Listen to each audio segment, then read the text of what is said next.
मोदी है तो मुमकिन है 9 साल सेवा और सुशासन बेमिसाल। केंद्र की नरेंद्र मोदी सरकार के 9 साल पूरे होने पर गौतम बुद्ध नगर भाजपा ने ग्रेटर नोएडा में पत्रकार वार्ता आयोजित कर खासी उपलब्धियां गिनाई।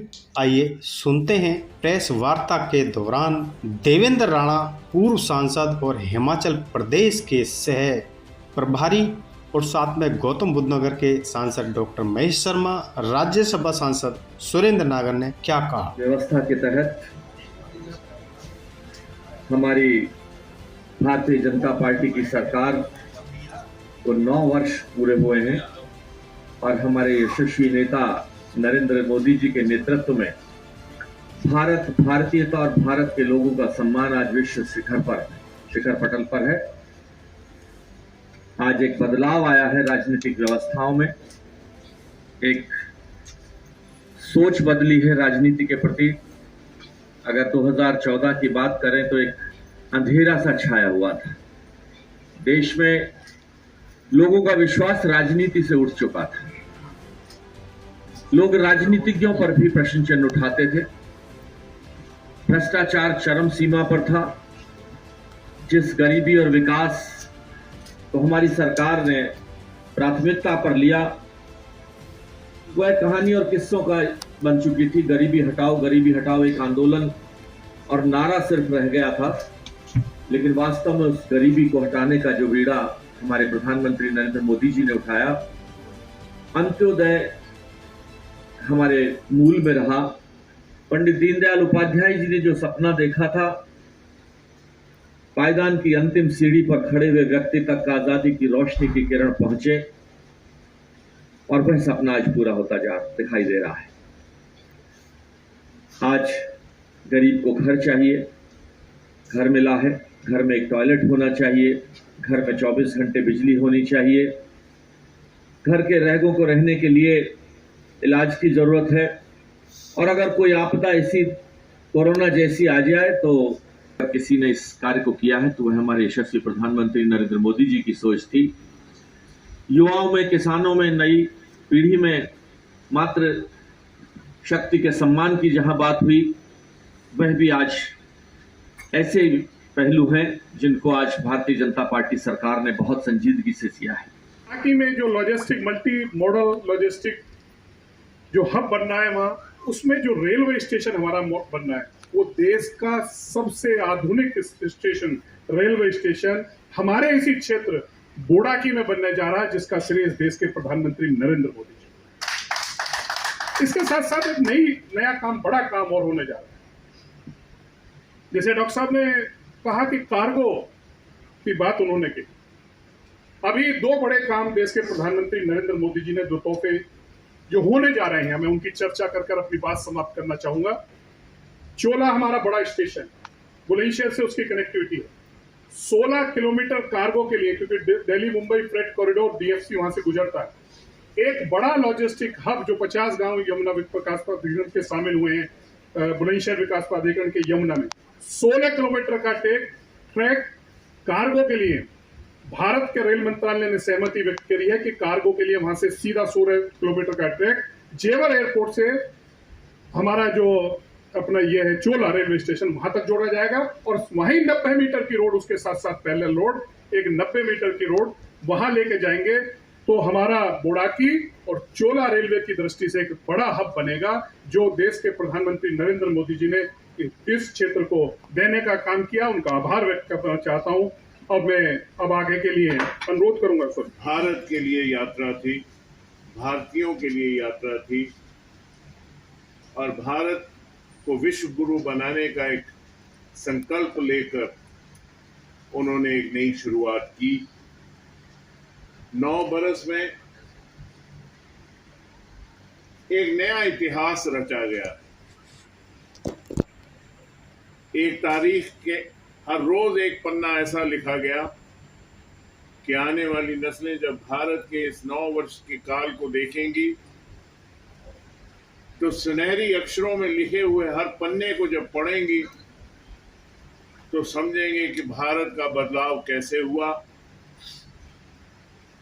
और यशस्वी प्रधानमंत्री की सोच, संकल्प और उनके दृढ़ निश्चय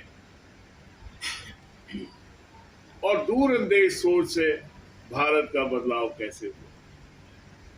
आज भारत अमृत काल की उस वेला पे है जहां भारत एक विश्व गुरु बनने की कगार पे खड़ा है और एक सुदृढ़ नेतृत्व, एक मजबूत संगठन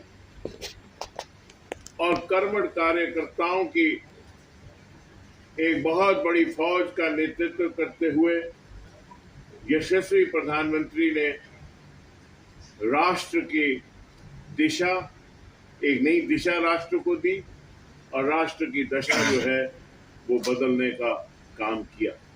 तो उन्होंने इस पत्रकार बंधु को कहा, उन्होंने स्टोरी भी की इस पे कि आप कभी मोदी जी से मिलेंगे, अगर आप मोदी जी से मिले तो उनका चरण स्पर्श करके उनका धन्यवाद मेरी तरफ से करिए कि उनकी वजह से मैं आज देख पा रही हूँ और इस गांव में रह के भी मेरा इलाज जो है मुफ्त हुआ।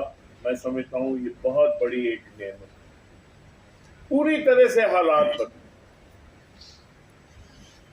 कौन सोच सकता था कश्मीर बदलेगा। 5 अगस्त 2019 को 370 हटाया। एक नारा बचपन से सुनते थे, एक निशान, एक विधान, एक प्रधान, और लोग ये समझते थे कि ये कभी होगा ही नहीं। कोई ये सोच भी नहीं सकता था कि ये होगा, लेकिन मोदी है तो मुमकिन है। एक निशान, एक विधान, एक प्रधान, 5 अगस्त 2019 को 370 मिटा। जम्मू कश्मीर जो भारत का हिस्सा था, जो भारत का हिस्सा है और भारत का हिस्सा हमेशा रहेगा, उसको कॉन्स्टिट्यूशनली मजबूत करके भारत के तरफ पूरी तरह से मिला दिया। ये 5 अगस्त 2019 का बदलाव था और तकरीबन 280 ऐसे लॉज हैं जो पूरे भारतवर्ष में लागू थे। 250 तकरीबन 890 सेंट्रल लॉज थे, जो कई ऐसे लॉज थे जो वेलफेयर लॉज थे जो जम्मू कश्मीर में लागू ही नहीं होते थे। वो 890 लॉज आज जम्मू कश्मीर में जो पूरे भारतवर्ष में लागू हैं, वो आज 890 लॉ जो हैं वो आज जम्मू कश्मीर में भी लागू हैं। Jammu and Kashmir has transform, there is a transformation. हड़ताल नहीं होती, पथराव नहीं होते, नारेबाजी नहीं होती, दुकानें नहीं बंद होती, स्कूल नहीं बंद होते, जिंदगी हिस्बे मामूल चल रही है। 2 करोड़ सैलानी इस बार जम्मू कश्मीर में आने का अंदाजा है। 2 करोड़ सैलानी वहां आएंगे। G20 हाल ही में हुआ और G20 का जो इवेंट हुआ, पाकिस्तान ने बहुत शोर डाला। बिलावल भुट्टो पाकिस्तान ऑक्यूपाइड कश्मीर में आए और उन्होंने कहा कि G20 अगर होगा तो हम कश्मीर में ऐसे हालात बनाएंगे कि G20 नहीं हो पाएगा। G20 हुआ। 20 ममालिक जो दुनिया के, जो के तकरीबन 80% ट्रेड जो है उसको कंट्रोल करते हैं, वो लोग वहां आए, उनके डेलीगेट्स आए और उन्होंने देखा कि कश्मीर जो है वो तो शांतिपूर्ण बैठा है। कश्मीर के लोगों ने उनका इस्तकबाल किया, उनको खुशामदीद कही, उनको वेलकम किया और उनको अपनी हॉस्पिटैलिटी से और अपनी खूबसूरती से उनको मोहित किया।